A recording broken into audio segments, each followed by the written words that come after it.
자, 이번 이야기는요, 아기를 성격대로 키우라는 얘기입니다. 아이를 성격대로 키우세요.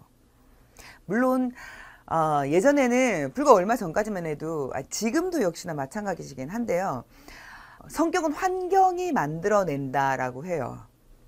오늘날 심리학에서는요, 인간은 태어날 때 이미 타고난 자기의 성향이 있다더라예요. 그래서 성향대로 육아하는 것이 굉장히 중요합니다. 성향대로 육아하는 것은 어떤 것인지 한번 볼게요. 육아놀이는요, 아기한테 말하고 놀아주는 기본 틀이 아기마다 달라서 아기가 지닌 생활 양식과 행동 패턴에 따라서 다양하게 적용할수록 아이의 능력이 달라진다고 합니다. 그래서 우리 애가 저기 예민한 애가 아닌지, 우리 애가 낯가림이 많은 애가 아닌지, 뭐 이런 것들을 좀 알 필요가 있어요. 예민한 아이한테 너무 많은 것들을 들이대 버리면 아이들은 오히려 거부 반응이 일어나서 아무것도 보지 않는 아이가 될 수도 있다는 거죠. 자, 두 번째는요, 아이의 역량, 아이의 성향이 다르듯이 엄마의 성향도 당연히 다르죠. 그래서 엄마의 성향과 방법마다 아이가 달라서, 물론 엄마도 가능하면 엄마의 성향대로 하는 게 제일 좋아요. 엄마가 어떻게 하느냐, 어떤 방법으로 하느냐, 거기에 따라서 아이의 양육, 태도라든지 습관이라든지 뇌발달이라든지 성장 속도가 다 달라지긴 합니다. 그래서 엄마도 엄마의 성향에 맞추시고 아이도 아이의 성향에 맞게, 아이의 성향을 그래서 엄마들이 좀 잘 관찰할 필요가 있겠죠. 이 시기에 엄마들은 좀 예민하실 필요가 있어요. 아이들을 좀 관찰자의 눈으로 좀 바라봐서, 우리 애는 요런 거 하니까 안 좋아하는구나. 우리 애는 이럴 때 웃는구나. 이런 걸 좀 빨리빨리 알아두시면 엄마가 아이를 양육할 때, 계속 자랄 때 훨씬 엄마가 편하시겠죠. 그리고요, 신생아 때는 온종일 잠만 자요. 아까도 얘기했지만 그죠? 신생아 때는 내내 잠만 자요. 얘는 뭐하러 태어났나, 잠만 잘 거면, 이런 생각이 들 만큼 애들은 잠만 자요. 근데 그게 왜 그러냐면, 아이들은 태어난 것 자체가 그 뱃속에 있을 때랑 환경과 여건이 얼마나 달라졌어요. 일단 기온과 공기부터가 달라져 있고 낯설기 짝이 없거든요. 엄마를 통해서 모든 영양분과 산소와 수분을 공급받았었는데, 나왔더니 온통 내 힘으로 해야 되는 거죠. 내 힘으로 먹어야 살겠고, 내 힘으로 숨을 쉬어야 되겠고, 그리고 내 힘으로 배설도 해야 돼요. 그리고 이 낯선 공기에 적응도 해야 되고, 아는 거라고는 딱 하나밖에 없어요. 엄마 소리, 엄마의 목소리. 그것마저 없으면 이 애들은 당연히 사는 게 너무 힘들겠죠, 태어났을 때.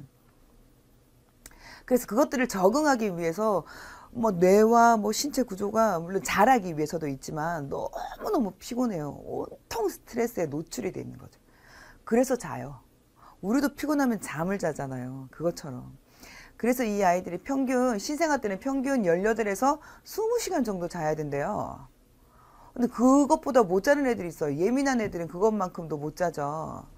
대체로는 18시간에서 20시간 정도를 잠을 잔답니다.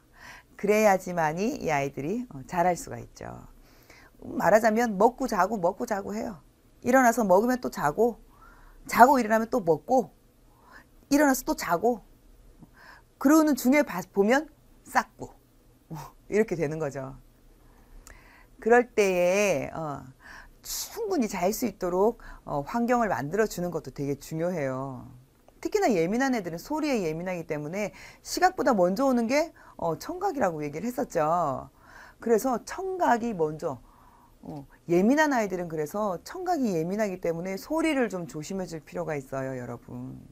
엄마들이 무심코 그 화장실을 가거나 할 때 문을 쿵쿵 할 때가 있는데, 그럴 때 애가 깜짝깜짝 놀래요. 그럴 때 울죠. 어떤 엄마들은 그래 놓고 애가 울면 기저귀 갈아주고 있다?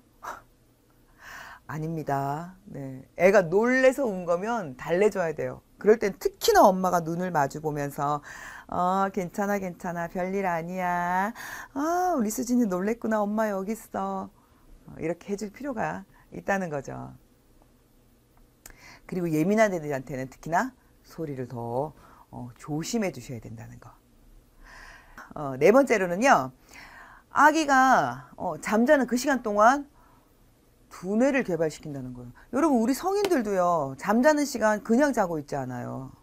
잠자는 시간에도 심장은 계속 뛰듯이 잠자는 시간에도 뇌는 계속 움직여줘요. 숙면은 우리가 평균 뭐 성인이 6시간, 7시간, 8시간 정도 잔다고 했을 때 그 중에 깊은 수면의 상태는 한 3시간 정도밖에 안 된다고 하죠. 그 밖의 시간은 가수면 렘 상태라고 하는데 꿈을 꾸는 뭐 그런 가수면의 상태라고 하는데 그 시간 내내 뇌가 움직인다고 해요. 깊은 숙면의 시간 동안 잠깐 뇌가 쉬어주는 거라고 하는데 그래서 깊은 숙면을 취하지 못하는 사람들은 뇌가 피곤하기 때문에 늘 피곤한 느낌이 난다고 해요.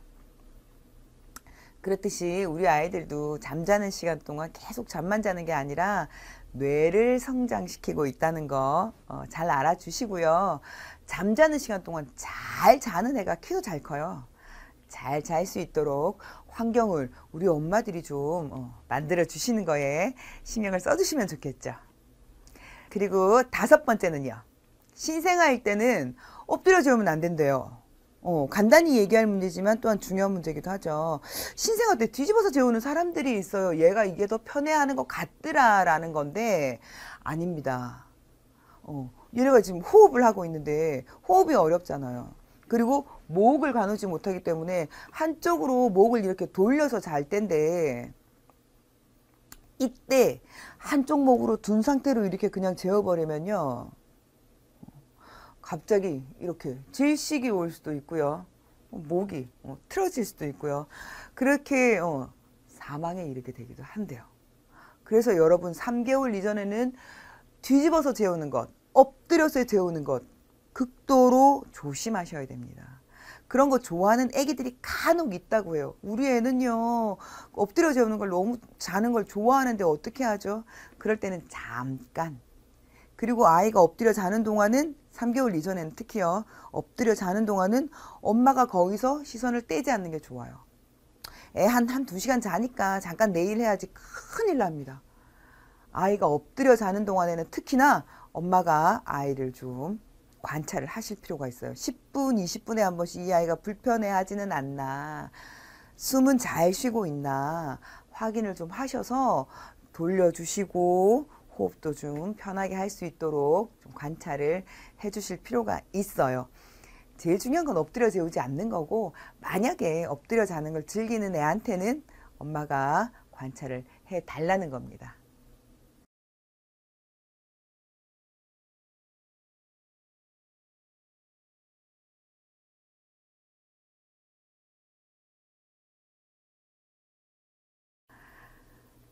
그리고요, 신생아 때는 온종일 잠만 자요. 아까도 얘기했지만 그죠? 신생아 때는 내내 잠만 자요. 얘는 뭐하러 태어났나 잠만 잘 거면, 이런 생각이 들 만큼 애들은 잠만 자요. 근데 그게 왜 그러냐면 아이들은 태어난 것 자체가 이 뭐 그 뱃속에 있을 때랑 환경과 여건이 얼마나 달라졌어요. 일단 기온과 공기부터가 달라져 있고 낯설기 짝이 없거든요. 엄마를 통해서 모든 영양분과 산소와 수분을 공급받았었는데 나왔더니 온통 내 힘으로 해야 되는 거죠. 내 힘으로 먹어야 살겠고, 내 힘으로 숨을 쉬어야 되겠고, 그리고 내 힘으로 배설도 해야 돼요. 그리고 이 낯선 공기에 적응도 해야 되고, 아는 거라고는 딱 하나밖에 없어요. 엄마 소리, 엄마의 목소리. 그것마저 없으면 이 애들은 뭐 당연히 사는 게 너무 힘들겠죠, 태어났을 때. 그래서 그것들을 적응하기 위해서 뭐 뇌와 뭐 신체 구조가 물론 자라기 위해서도 있지만 너무너무 피곤해요. 온통 스트레스에 노출이 돼 있는 거죠. 그래서 자요. 우리도 피곤하면 잠을 자잖아요. 그것처럼. 그래서 이 아이들이 평균 신생아 때는 평균 18에서 20시간 정도 자야 된대요. 근데 그것보다 못 자는 애들이 있어요. 예민한 애들은 그것만큼도 못 자죠. 대체로는 18시간에서 20시간 정도를 잠을 잔답니다. 그래야지만이 이 아이들이 자랄 수가 있죠. 말하자면 먹고 자고 해요. 일어나서 먹으면 또 자고 일어나면 또 먹고 일어나서 또 자고 그러는 중에 보면 쌌고 이렇게 되는 거죠. 그럴 때에 충분히 잘 수 있도록 환경을 만들어 주는 것도 되게 중요해요. 특히나 예민한 애들은 소리에 예민하기 때문에 시각보다 먼저 오는 게 청각이라고 얘기를 했었죠.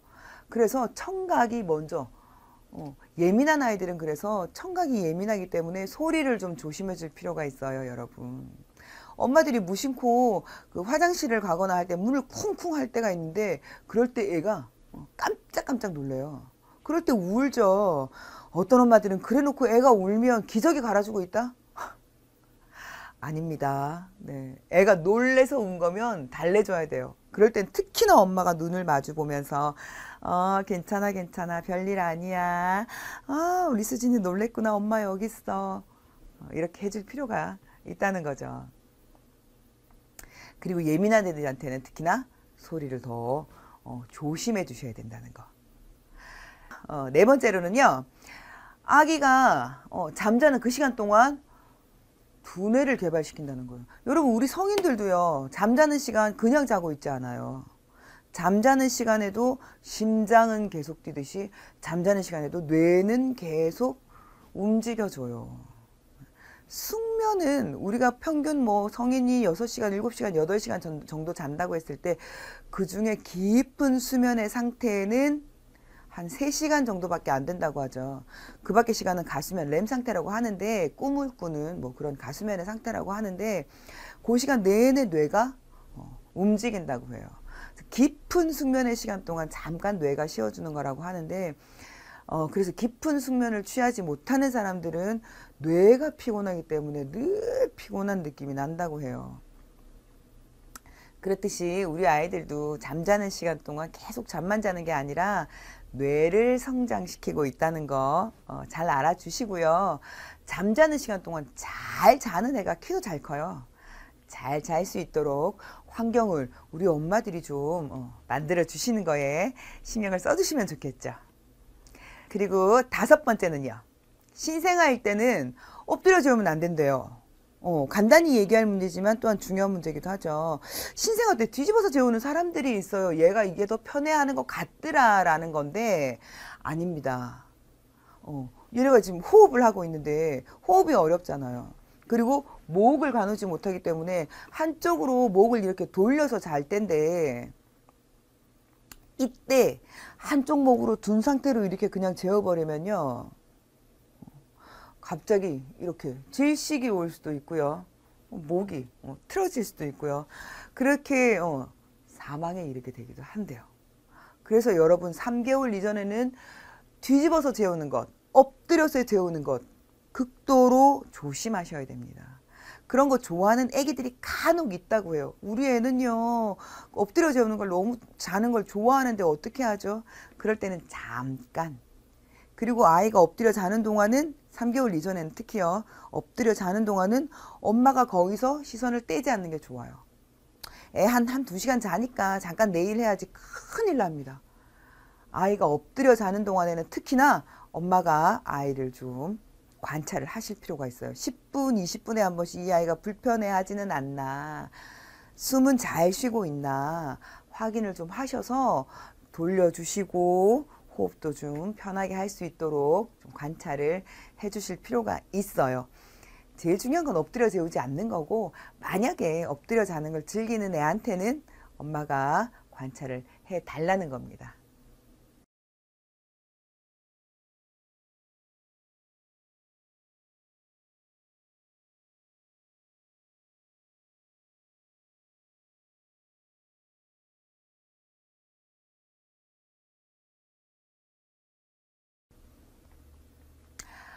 오감놀이 이렇게 해보세요, 여러분.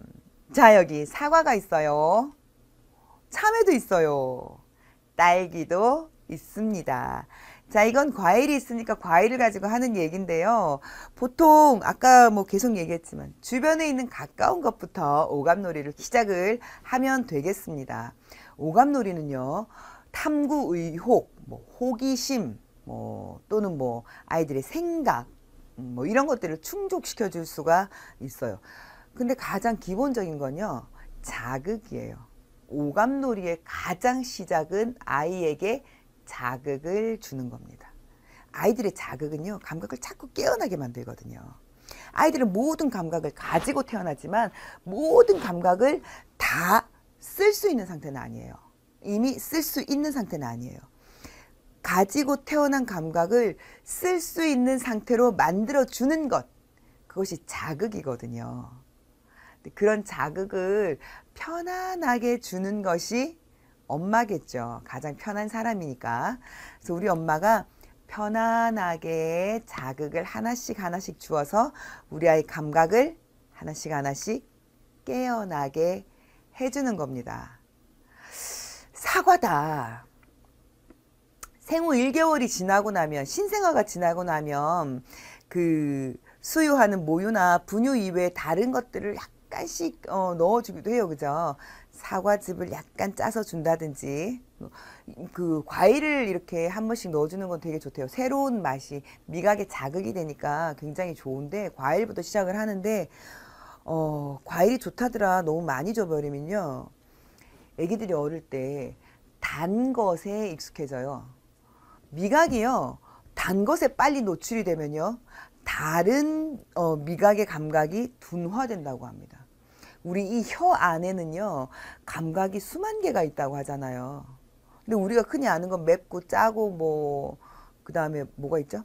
뭐 달고 쓰고 뭐 이런 정도만 알고 있지만, 실제로 이 안에는요, 미세한 감각들이 수만 가지가 있대요. 그 수만 가지의 감각들이 동시에 움직이면서 그 맛을 느끼게 해주는데, 너무 어렸을 때 단 것에 노출되어 버리면요, 다른 감각들이 죽어버린대요.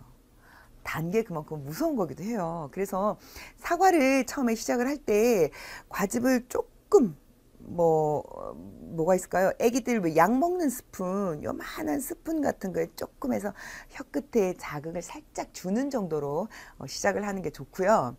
그리고 그 사과를 꺼내면, 자, 우리 사과 빨간색 사과, 빨간색 색부터 시작하면 좋죠.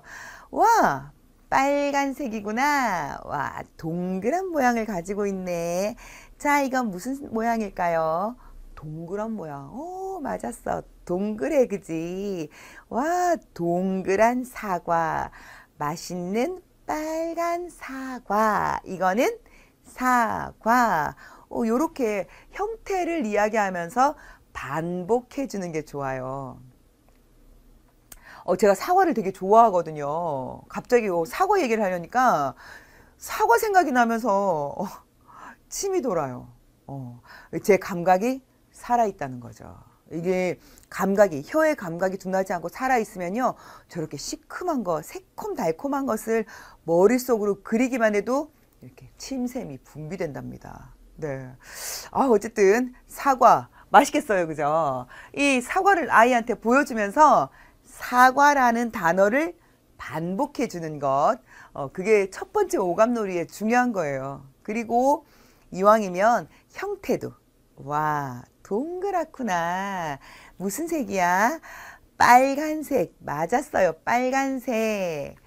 우리 엄마들 아이들이 그 반응이 없다고 말하는 걸 잘 안 하는 엄마들이 있어요. 근데 아이들이 잘할 때는요, 아이들을 키울 때는요, 과묵한 엄마보다는 수다쟁이 엄마가 도움이 된답니다. 말이 많고 막 수다스러운 엄마들.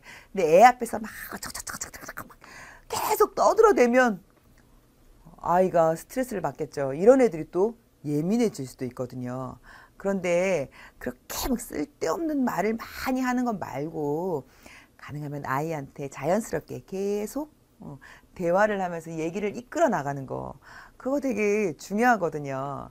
그래서 어머니, 평소 때는 과묵하다가도 우리 아이들을 키울 때만큼은 다소 수다스럽게, 여러 가지 얘기를 해주면 좋아요.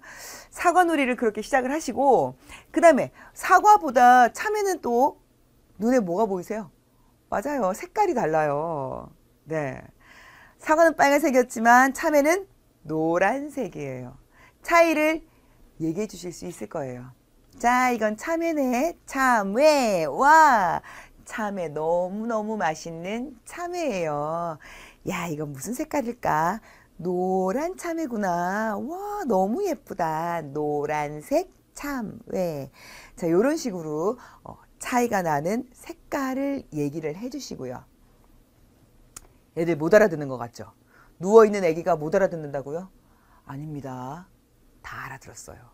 우리 엄마가 얼마나 재미나게 얘기해 주느냐에 따라서 이 아이가 정서적으로 이미 반응을 하고 있어요. 이해했다는 소린 거죠. 자, 그렇게 참외를 얘기를 좀 해주세요.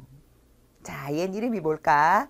맞았어요. 참외예요. 참외. 두 글자네. 두 글자. 요렇게 다양하게 놀아주시면 더 좋고요. 그리고 딸기가 있네요. 계속 침이 좀 고이고 있는데 제가 또 과일을 좋아하거든요. 과일을 좋아하는데 과일이 나와 있으니까 갑자기 막 침샘이 분비되면서 뭐 제가 과일만 좋아하느냐, 물론 이제 고기도 좋아하고 네, 다양하게 좋아하지만 어쨌든 딸기를 보니까 또 딸기 생각이 나면서 여름에는 특히 딸기 좋죠. 여름에. 이번엔 딸기예요. 사과, 참외, 딸기.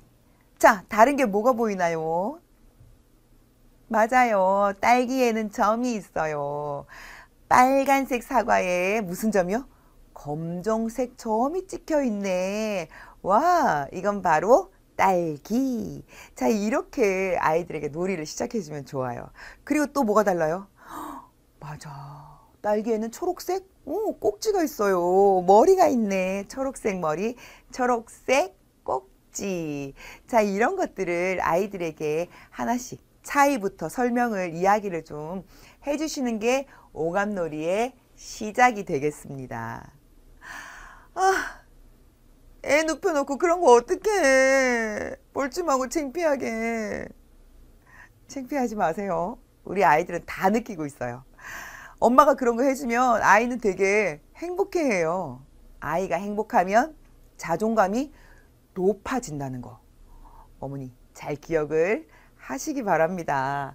자, 이런 식으로 오감놀이를 시작을 하시면요, 당연히 우리 아이에게 호기심이 계속 생길 거예요. 탐구 의욕도 생길 거예요. 그리고 이왕이면요, 이런 것들을 눈에 보여주고 나서는 뭘 해줄까요? 맞아요. 먹어보기 전에 손으로 만져보게 하면 좋아요. 특히 딸기 같은 경우는요, 애기들이 주먹으로 꽉 쥐면 으깨져요. 이 뭐 큰 거 한 개 다는 아니어도. 그러니까 밑에 그 그릇을 깔고 애기 손에 이렇게 쥐어줘 보세요. 으깨지는 것, 그 느낌, 그 다음에 즙이 나오는 느낌, 이런 것들을 아이들이 얻어가는 것, 그게 충분한 자극이 되어지거든요. 그게 아이들을 감각을 막 깨어나게 만들면서 뇌를 막 성장하게 만들 거예요. 우리 어머님들 잘하실 수 있습니다. 화이팅이에요.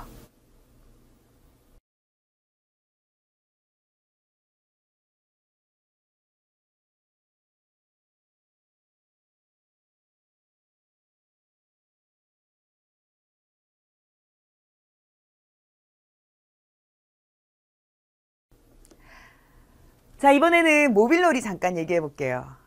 시작에도 잠깐 얘기했었어요. 모빌놀이를 언제부터 어떻게 시작하면 좋을까요? 처음 아이들이 태어났을 때는요, 앞이 보이지 않는 상태로 태어난대요. 물론 아무것도 보이지 않는 상태는 아니지만, 여러분, 우리 아이가 처음 태어났을 때 기억이 나세요? 눈을 감고 있어요. 아무것도 안 보여요. 눈을 감고 있는 상태로 아이들은 태어납니다.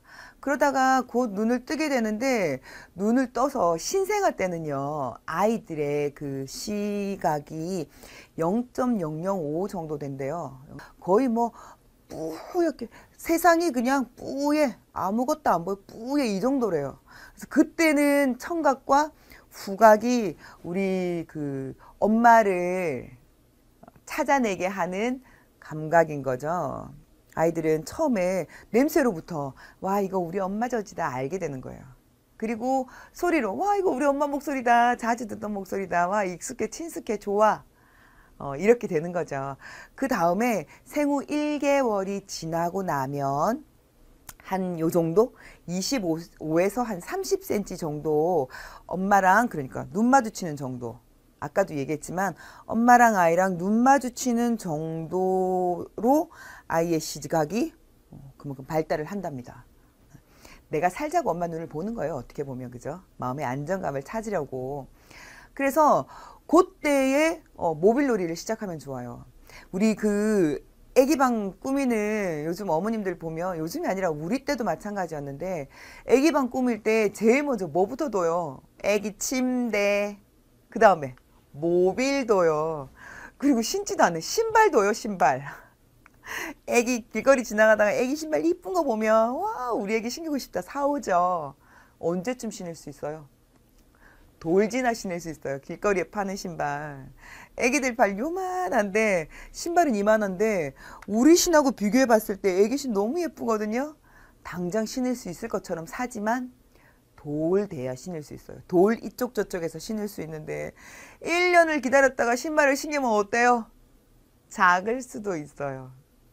그러니까 신발 미리 사지 마십시오. 네, 참고로 얘기 드린 거고요. 모빌을 제일 먼저 달아놔요. 애기 방 문 열고 딱 들어왔을 때 와 화사하고 너무 예뻐. 뭐 벽도 예쁜 벽지 새로 해놓고 해서 너무너무 화사하고 예뻐. 모빌도 예뻐. 돌아갈 때마다 소리도 나요. 오르골 소리 띵따다 띵땅 막 소리도 나고 막 이래요. 너무 예뻐요. 근데 막상 애기가 바닥에 누워있을 때 모빌을 천정에 이렇게 매달아 놓는 그런 엄마들 계세요. 바깥에서 보았을 때, 어른들이 보았을 때 너무 예쁜 환경이지만 정작 애기한테는 아무 도움이 되지 않는 환경인 거죠.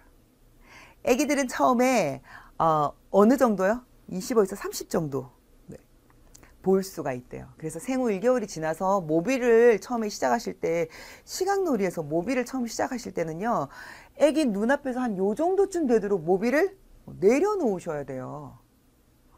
네, 요 정도쯤 되게 애기 눈앞에서 요 정도쯤 되게 모빌을 내려놓으셔야 돼요. 그리고 이 모빌이 이렇게 움직이도록 해주는 게 중요하고요. 그리고 첫 번째, 그리고 중요한 거는 이 모빌을 처음에는 흑색, 백색, 검정색과 흰색부터 시작을 하셔야 된다는 거.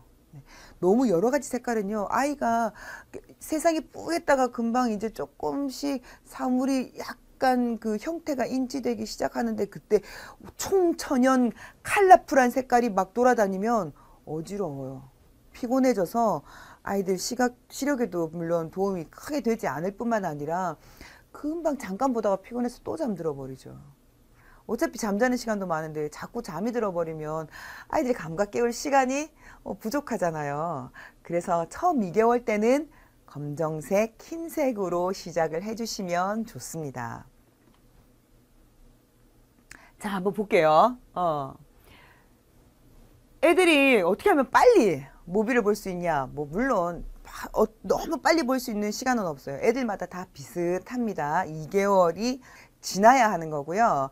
그래서 생후 2개월부터는 검정색, 흑색 모빌부터 출발을 하시고 그 다음에 아이들이 요 검정색으로 눈에 초점 잡는 것부터 시작을 해야 돼요.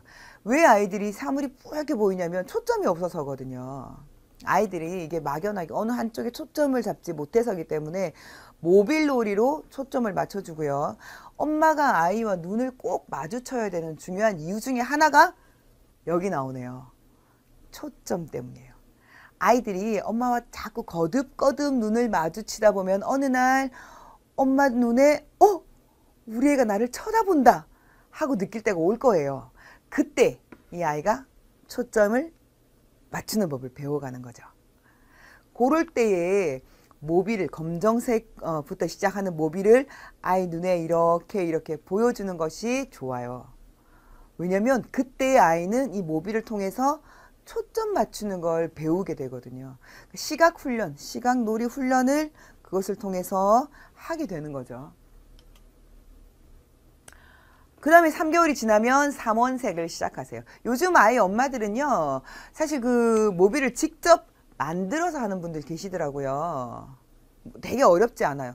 칼라 프린터로 그냥 색깔을 뭐 애들이 좋아하는 그 인형 같은 것들을 프린터로 출력을 해서 머리 위에 보여주고, 그래서 그걸 한 2주일에 한 번 정도씩 교체해 주는 거죠.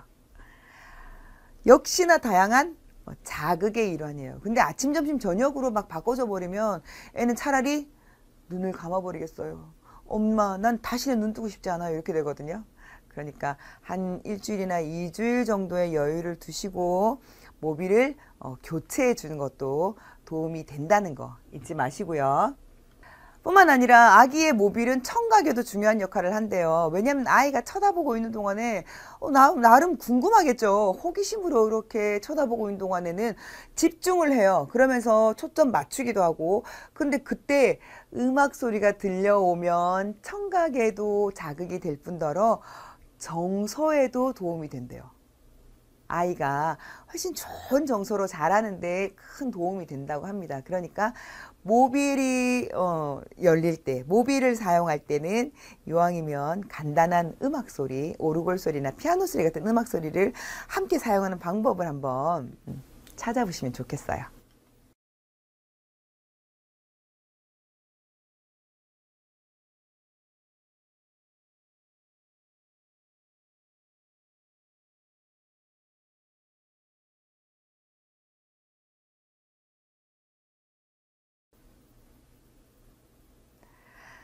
자, 다음은요. 영아 때부터 오감놀이를 자극을 해줘야 된다는 거. 24개월 이전에 오감에 대한 것은 끝을 내는 것이 좋습니다. 24개월 이전에 오감에 대한 자극을 충분히 해주는 게 제일 중요하거든요. 그래서 영아 때에 오감을 자극해 주셔야 되는 거고요. 눈으로 보는 자극을 시각자극이라고 하죠. 그래서 시각놀이를 통해서 색을 해주시면 좋고, 요때는 아까 얘기했듯이 모빌을 충분히 활용해 주시는 것이 좋아요. 그리고 주변에 있는 뭐 여러 가지 사물들을 활용해 주시는 게 좋고, 색깔 모빌들을 사용하실 때 여러분 그 다양한 재료를 사용하실 필요가 좀 있거든요. 그 솜을 넣고 동그란 면으로 감싸서 이렇게 묶어서 매달아서 사용을 해서 그러면 그 면을 손에다가 피부에 자극을 먼저 주시는 게 좋아요. 와, 이거 동그란 모빌이구나. 자, 이거 매달아서 움직일 거야, 그지? 어때요? 와, 면은 부드럽다. 이거는 면이야, 그지? 와, 부드러워. 이렇게 감각 자극을 주는 거예요.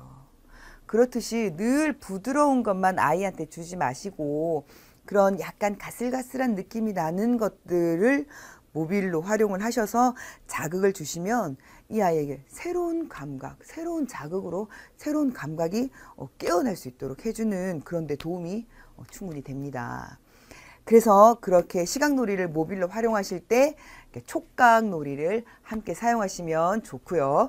그 다음에 청각놀이를 다양한 소리로 활용을 하시는데, 아이들한테 그 좋은 정서를 주기 위해서 온종일 음악을 틀어놓는 집이 있으세요. 우리 엄마들 좋은 음악도요. 옛말에 왜 듣기 좋은 꽃노래도 한두 번이다라는 말이 있듯이 좋은 음악도요.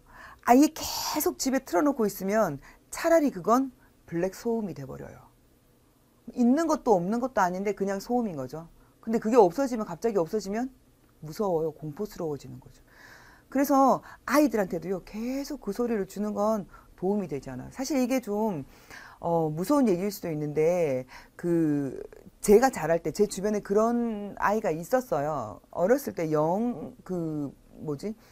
영재라고, 저희 어릴 때니까 뭐 영어 천재라고 초등학교 때 이미 막 이렇게 될 만큼 저희 때 영어를 그렇게 많이 공부할 때가 아니었는데도 이 아이는 엄마가 지식이 좀 있는 사람이었던 거죠. 그래서 태어나서 영어 잘하는 아이로 키우겠다고 24시간을 온통 영어 카세트를 돌린 거예요.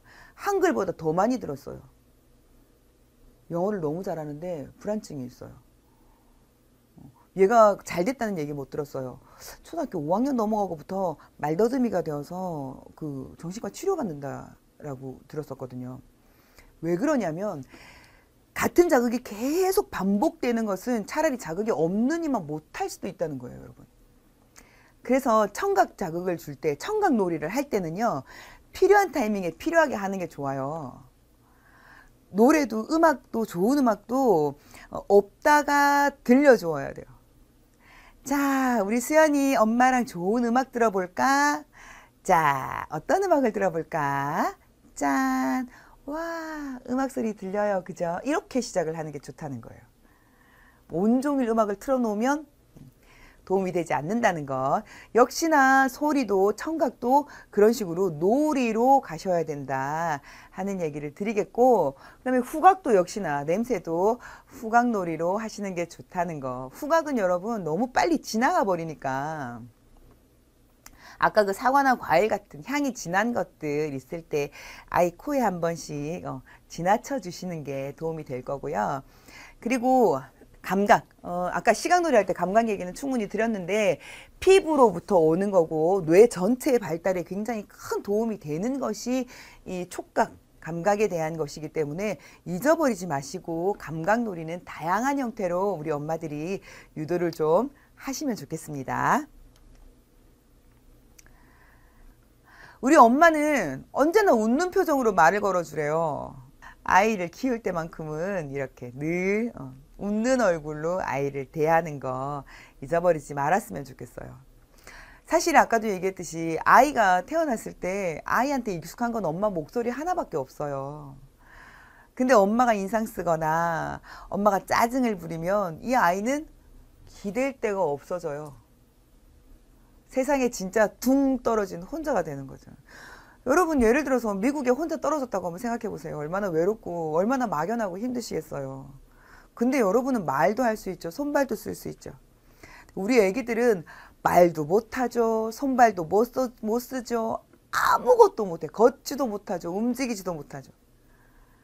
그래서 아무리 힘이 들어도 우리 엄마들이 아이를 대할 때만큼은 웃는 얼굴로 웃는 표정으로 우리 아이들을 대하실 필요가 있으시겠어요. 짜증이 나는 것도 가급적이면 아이 앞에서는 좀 자제를 해주시고요.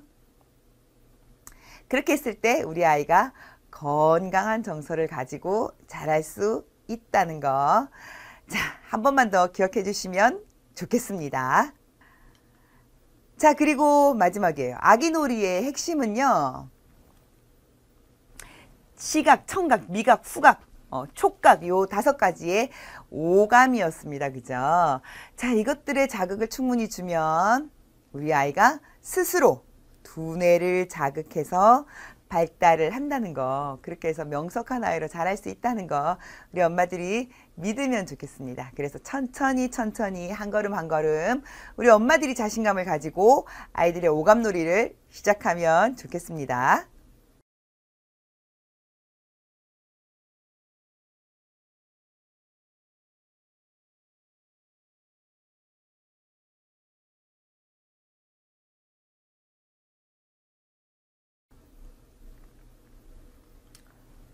자, 그리고 7번째는요.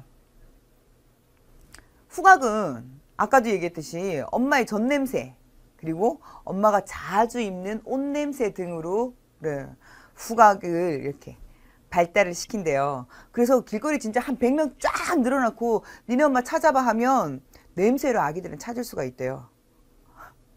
근데 그 찾아가는 능력이 없어서 그렇지. 엄마한테까지 가는 능력이 없어서 그렇지. 한 명씩 입만 이렇게 안겨주면요. 물론 이제 스트레스 때문에 힘들겠지만 우리 엄마 냄새는 알아맞혀요. 우리 엄마 냄새는 거짓말처럼 알아맞추는 게 신생아래요. 네.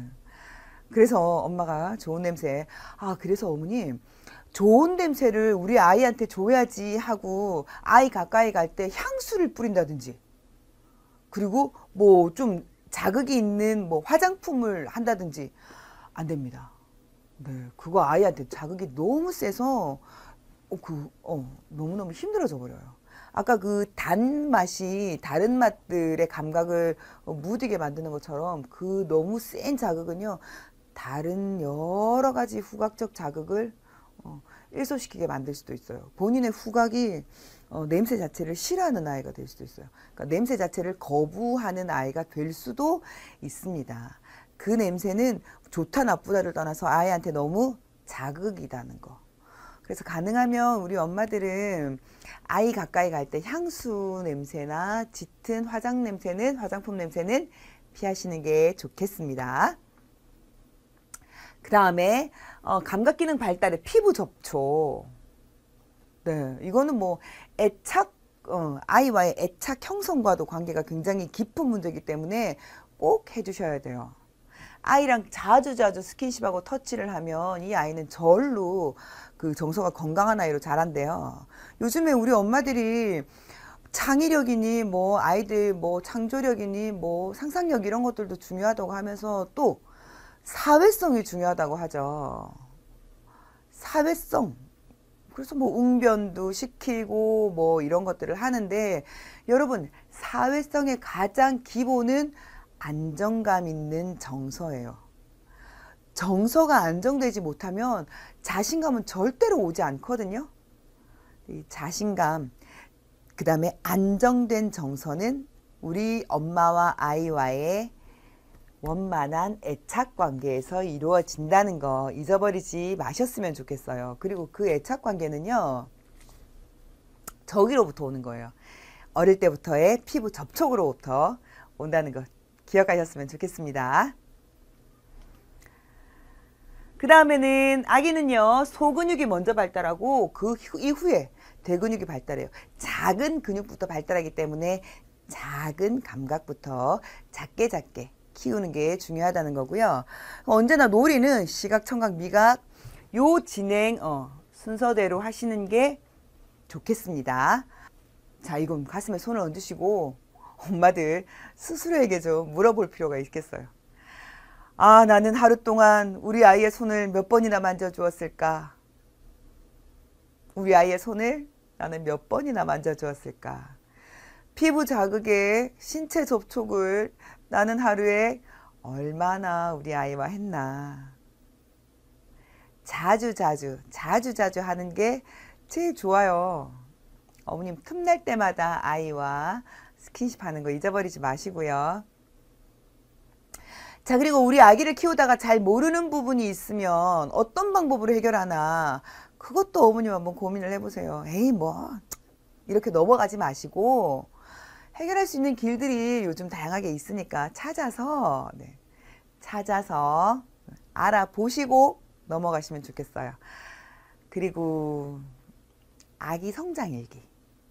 여러분 나중에 이게 되게 추억이 돼요. 나중에 뒤적거려 보면, 야 맞아 우리 애가 도울 때 이랬구나, 우리 애가 100일 때 이랬구나, 야 100일이 될 때까지 우리 아들은 뒤집기를 안 해가지고 내가 얼마나 신경이 쓰였는지, 우리 아기 첫 똥 색깔은 이랬구나. 추억이 되는 거. 물론 그건 나중에 추억이 되지만 당장 지금 아이를 키울 때 성장일기는요, 아이를 키우는데 굉장히 도움이 됩니다.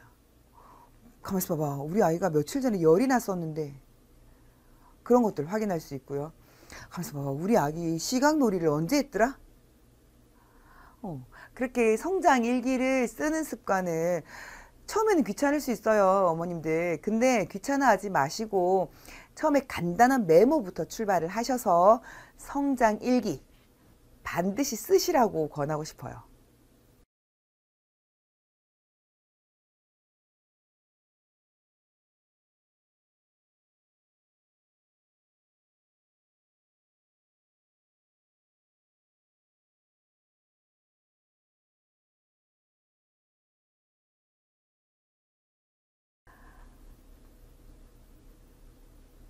네. 이 핵심적인 5가지를 우리가 천천히 한번 보도록 하겠습니다, 여러분. 자, 첫 번째는 뭐예요? 육아는요, 누구보다도 부모가 많은 부분을 알고 있다라고 했습니다. 네. 중요한 문제예요, 그죠? 누구보다도 부모가 많은 부분을 알고 있어야 되는 게 너무 잘 맞죠. 네. 평소 때 천천히 아이를 관찰하는 습관, 그리고 아이와 눈 맞추는 습관에서 우리 아이가 어떤 것을 원하는지, 우리 아이의 욕구까지도 우리 엄마들이 캐치하고 알게 되실 겁니다. 자, 두 번째는요.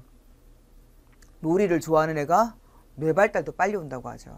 맞아요. 여러 가지 놀이를, 다양한 놀이는 놀이 자체가 아이들한테 자극이 되는 거거든요. 그래서 다양한 놀이로 자극을 주면 아이들 뇌발달이 당연히 빠를 것이고요. 그런 아이들이 호기심도 높고 또한 창의력도 높아요.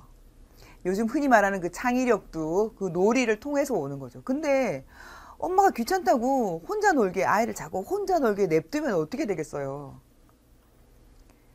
아이들이 노는 것을 지겨워하겠죠. 당연히 호기심도 떨어지고 상대적으로 뇌발달도, 두뇌에 대한 발달도 떨어지겠죠. 그리고 놀이를 통해서 우리가 기본적으로 사회성을 배우는 건데 이 아이의 사회성도 떨어질 수 있어요. 혼자서 근데 잘 논다. 그럼 상관없을까요? 아니에요. 혼자 노는 거 좋아하고 혼자 있는 거 좋아하는 사람들 요즘 뭐라 그래요? 히키코모리라 그러잖아요, 여러분. 그래서 아이를 혼자 놀지 않고 함께 어울려서 공동체 안에서 잘 어울리고 잘 놀 수 있는 아이로 만드는 방법. 우리 엄마들이 같이 함께 잘 놀아주는 방법입니다. 자, 그리고 세 번째는요. 아까도 얘기 드렸어요. 누가? 수다장이 엄마가 자녀를 잘 키운대요. 옛말부터도 왜 고음보다는 여우랑 사는 게 낫다 그러죠. 남편 입장에서만 그런 게 아니고 자식의 입장에서도 곰 같은 엄마보다, 아무 말 없이 우직한 엄마보다 뭐라도 떠들어주는 엄마가 낫다는 거죠. 왜? 아이들은 사실 태어났을 때 무엇을 제일 좋아한다고 그랬어요? 엄마의 목소리를 제일 좋아한다고요. 뱃속에 있을 때부터 익숙하게 들어왔던 그 목소리를 들으면 이 아무것도 없는 불안한 사회에서, 세상에서 안정감을 찾게 돼요. 처음 태어난 아이한테 엄마의 목소리는 안정감으로 가는 첫 번째 유일한 통로가 되어주는 거거든요. 그래서 말을 하면 아이가 엄마의 목소리를 통해서 안정감을 얻게 되는 거죠. 그러니까 과묵한 엄마보다 다소는 수다스러운 엄마가 아이한테는 훨씬 도움이 된다는 겁니다. 그리고 말을 통해서, 놀이를 통해서 아이한테 자극도 줄 수 있으니까 더 좋을 거고요. 그리고 우리 엄마들 이유식 언제부터 어떻게 시작해야 되나 맨날 걱정이 많으시죠. 카드라 소문은 많고 미장원에 가면 이런 얘기하고, 그리고 인터넷 보면 이런 얘기하고, 목욕탕 가면 이런 얘기하고, 회사에서 모이면 또 저런 얘기하고, 지하철에서 들어보니까 또 뭐는 어떡하더라. 헷갈리실 거예요. 우리 아이를 진짜 현명하고 똑똑하고 뿐만 아니라 건강하게 키우고 싶은데, 그러기 위해서 제일 중요한 것 중에 하나는 이유식이라고 하는데, 대체 그 이유식을 언제부터 시작하며 어떻게 시작하면 좋을지 우리 엄마들 걱정들이 많으실 거예요. 이 시간에 간단하게 이유식에 대한 이야기를 또 나누어 보도록 할게요. 자, 그리고 마지막으로 다섯 번째, 모빌놀이에 대한 이야기입니다. 모빌놀이. 자, 이건 시각에 대한 문제고요. 시각에 대한 문제는 워낙 중요한 문제이기 때문에, 그리고 우리 아이들한테는 핵심만 쏙쏙 뽑아서 잘 놀아주시면 우리 엄마들 성공하시는 거잖아요. 그죠? 특히 모빌놀이 중에서 삼원색 모빌이 나왔어요. 세상에서 제일 중요한 세 가지 색깔이에요. 빨강, 파랑, 그리고 노랑. 특히 빨강은 대장 색깔이잖아요. 무슨 맨맨들 중에 가장 중요한 대장이 빨간색이잖아요. 빨간색으로부터 출발하는 모빌, 그리고 파란색과 노란색으로 이어지는 이 그 삼원색의 모빌 놀이 언제 시작할까요? 그리고 어떻게 시작할까요? 자, 이런 것들에 대한 이야기를 이 시간을 통해서 한번 나눠보도록 할게요.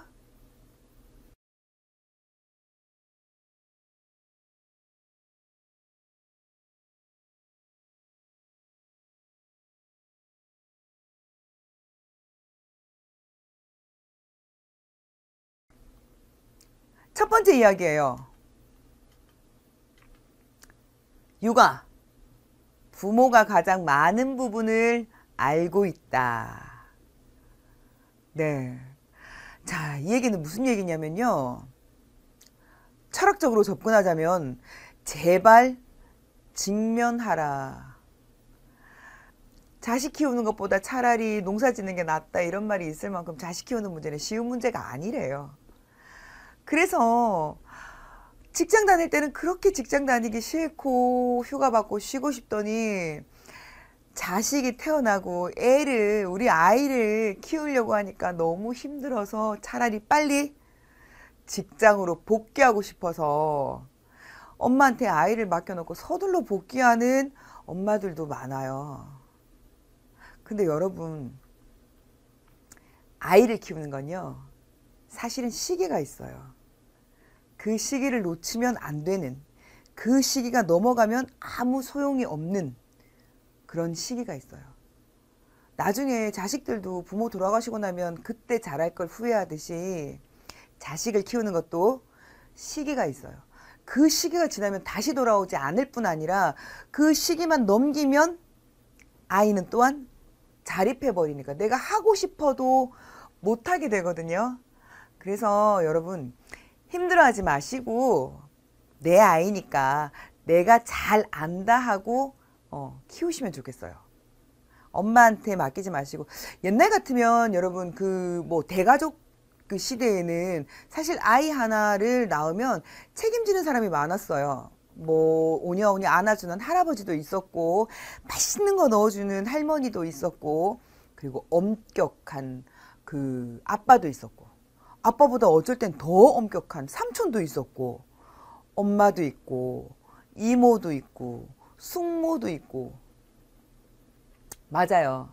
그럴 때는 또 형제들도 많았죠. 그럴 때는 엄마가 사실 나 하나쯤이야 해도 아무 소용이 없었어요. 그냥 길거리 던져놔도 지네끼리 잘 놀 뿐더러 할머니도 지나가다가 건드리고 할아버지도 지나가다가 손봐주고 아빠도 오며 가며 보게 되고 삼촌, 누나, 이모. 근데 지금은 그런 시대가 아니죠. 그런 시대에는 또 뭐가 있었냐면요. 각 마을마다 공동체가 잘 돼 있었기 때문에 그 시대를 우리가 마더후드의 시대라고 해요. 마더후드. 마더가 이렇게 후드를, 이웃집들도 다 마더 역할을 했다는 얘기인 거죠. 그럴 때는 내 자식이 아니어도 내 자식이랑 같이 놀고 있는 애들은 다 내 자식처럼, 옆집 엄마가 오늘 급한 일이 있는데 바깥에서 지금 내 아들이랑 옆집 아들이 놀고 있어. 그러면 당연히 그냥 얘들아 들어와서 밥 먹어. 같이 밥 먹이고 같이 씻겨서 같이 재우고, 엄마 오기 전까지. 당연히 내가 일이 있을 때는 옆집 엄마가 그렇게 할 수 있는 그런 시대가 있었어요. 그런 마을 공동체가 잘 되어 있던 시대가 있었는데 지금은 아니에요. 그죠?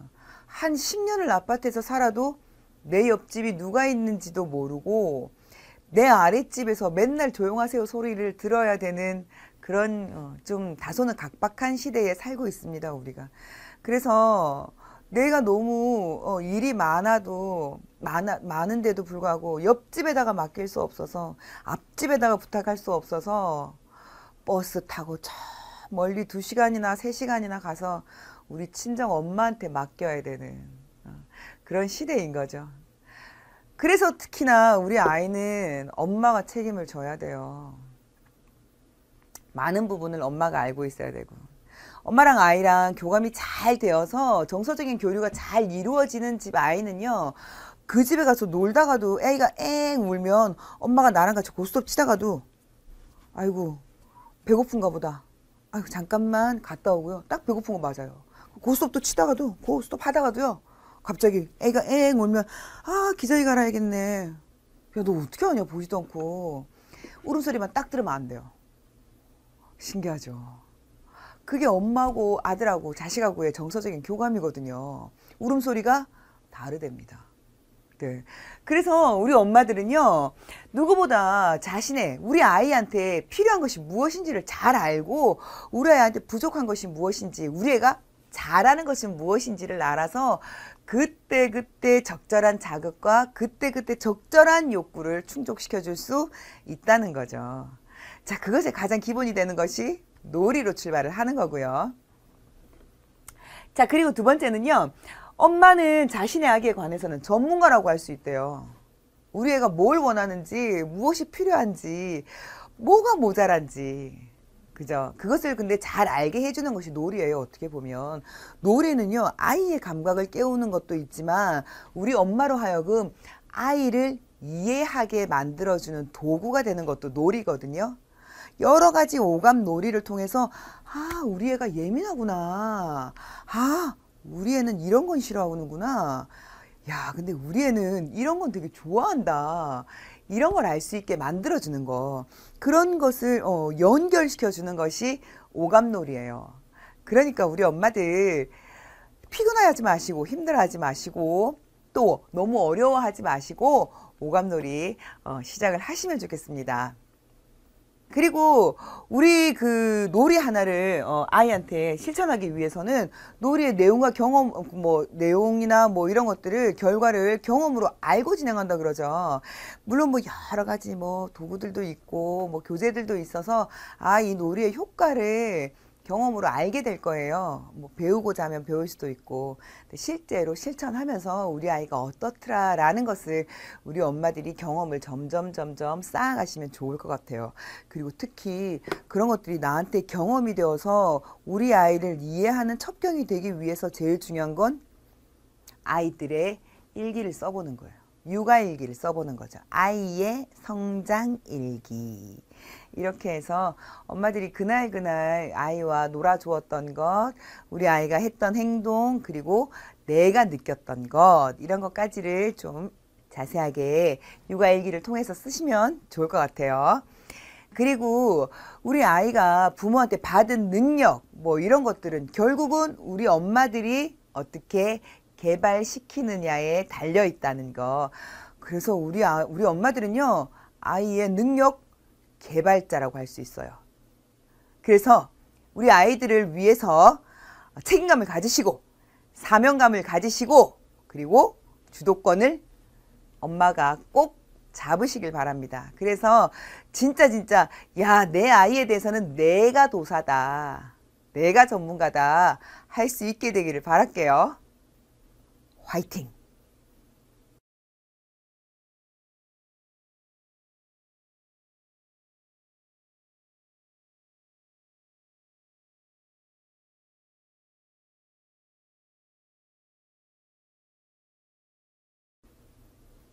맞춤 육아는요, 정확하게 말하면 애를 보살펴서 가정교육을 하는 거예요.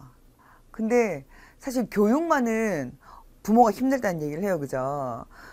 그게 양육이랑 교육은 사실 조금 달라서 양육이랑 양육은 이제 먹이고 재우고 키우는 거지만 교육은 가르치는 문제라 된다와 안 된다의 엄격함이 좀 필요한 문제인데 우리 엄마들이 마음이 약해서 그런 문제에서 조금 삐걱삐걱 걸릴 수가 있다는 거거든요. 근데 사실은 가장 초보적인 교육은 가정에서 이루어져야 되는 것이 맞아요. 그래서 우리 엄마들이 마음이 좀 아파도 일관성을 가지고 아이한테 교육자로서의 면모도 보여줄 수 있어야 한다 하는 것이 중요하다는 겁니다.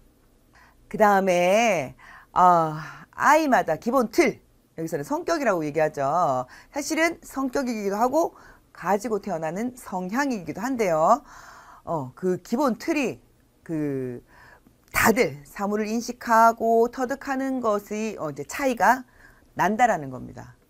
그래서 엄마들이 그 양육을 할 때에 아이마다 다른 것을 일단 인정을 하시고 깨달으시고 이해를 하셔서 그 아이마다 다름을 요구하는 것, 그 다름마다가 요구하는 것을 그때 잘 제공을 해주면 최고의 육아가 되겠죠. 그리고 자, 한번 볼까요? 현재로서는 영유아 놀이에 대한 정확한 교재, 물론 이제 그 시중에 많은 교재들이 있어요. 그 교재들을 참고하셔야 되겠지만 그 놀이에 대한 뭐 교재들이 심오하고 굴곡이 깊고 심리학자마다 얘기들이 조금씩의 차이가 있고 교육자마다 얘기의 차이들이 조금씩 있어요. 물론 그분들의 그 실제적인 경험에 의한 거기 때문에 우리가 많은 부분을 배우고 공감할 수 있지만 그래서 약간의 차이가 있다는 것을 여러분들이 좀 아실 필요가 있어요. 그래서 그것마다 다 정답이거니 하고 여러분들이 섭취를 해버리면 아이하고 삐걱거릴 수가 있다는 겁니다. 모두들 경험마다지만요. 지구상에 10억이 존재한다면 10억 명이 존재한다면 지구상에 10억 개의 성격이 존재한다고 하거든요. 혈액형별 성격 얘기를 해요. 혈액형별 성격은 사실 우리나라 사람들이 제일 좋아하는 거거든요. 사실 그건 좀 논리적인 그 느낌이나 색깔이 좀 진하고 우리나라 사람들은 많이 믿기도 하는데 사실은 검증된 바는 없어요. 심리학적으로 아직 검증된 바는 없기 때문에 그냥 재미삼아 보시기를 바라는데 이런 얘기를 해요. 만약에 그 혈액형에 맞는 성격이 혈액형과 맞다면 인류의 머릿수만큼의 혈액형이 존재할 거다. 그만큼 사람의 성격들이 다 다르고 다양하다는 얘기인 거예요. 태어나는 아기들도 역시나 각자의 성향을 가지고 태어나니까 우리 엄마들이 그 아이의 성향을 좀 잘 들여다보아서 그 아이의 성향에 가능하면 맞추어 가면서 육아를 하는 것이 제일 바람직하다는 그런 이야기입니다. 그렇다고 뭐 이렇다더라. 그러니까 다른 뭐 책이나 이런 것들을 참고할 필요가 없다. 그러지 마시고 요즘에는 사실 여러분들 정보가 너무 많아요. 그죠? 그래서 노하우의 시대가 아니라 노웨어의 시대다. 이런 얘기도 하죠. 오랜 시간 그 숙련된 정보가 아니라 정보가 어딨냐만 알면 된다는 거죠. 어떤 거는 네이버에 들어가니까 빨리 나오고 어떤 건 구글이 낫더라. 뭐 이런 거. 그리고 뭐 책 안에서도 어떤 책 몇 페이지에 들어가는지 이거 검색 잘하는 사람이 요즘 정보의 왕이라고들 하잖아요, 여러분. 물론 그래서 정보도 많지만 아다시피 인터넷에서 돌아가는 정보를 다 믿지 말라는 말도 있어요. 그죠? 인터넷에서 떠돌고 있는 정보가 다 진실인 건 아니라는 거죠. 사실이 아닌 것도 많고 특히나 육아를 하는 부모님들 인터넷 안에서 여러 가지 정보들을 참고하는 건 나쁘지 않습니다만 내 아이한테 적용했을 때 내 아이한테 맞나 안 맞나 정도는 판단을 하시고 적용을 하시는 게 좋겠다라는 거예요. 여러분 그만큼 부모가 육아를 책임을 져야만 하고요. 그런 만큼 우리 아이에 대해서는 우리 엄마들이 가장 잘 안다고 할 수 있습니다.